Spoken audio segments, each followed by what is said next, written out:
Hello everyone, তোমরা সবাই কেমন আছো? আমি রাধা অনেক ভালো আছি, তোমরাও আশা করি অনেক ভালো আছো। ছোট্ট এই মিনি ব্লগে সবাইকে জানাই স্বাগত। ঝটপট করে আমি পিউরাস পাতা তুলে নিয়েছি শরবত করার জন্য। যেহেতু আমরা গ্রামে থাকি, প্রত্যেকদিন আমাদের বাড়িতে কিন্তু শরবত হয়। তারপরে বাতাসাগুলো কিন্তু ওগুলো পুজোর বাতাসা, সিঁড়িতে নামে পুজো দিয়েছিলাম, তো সেই বাতাসাগুলো দিয়েই আমি শরবত বানিয়ে নিচ্ছি। তারপরে মাকে দিয়েছি, মা দেখো সোনা বাবাকে একটু দিচ্ছে। এখানে আমার ভাগনাকে তোমাদের দাদাভাই দিতে যাচ্ছে, আর দাদাভাই যখন যায় আমার মা, আমি, আমার সোনা বাবা সবাই মন খারাপ করছি।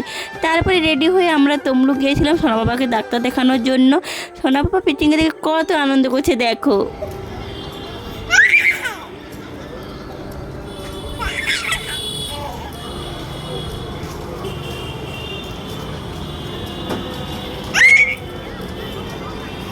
তো কেমন লেগেছে আমার সোনা পাপার আনন্দ তোমরা অবশ্যই কমেন্ট করবে, আর আমার সোনা বাবাকে সবাই আশীর্বাদ করবো যেন সুস্থ থাকে, ভালো। বাই।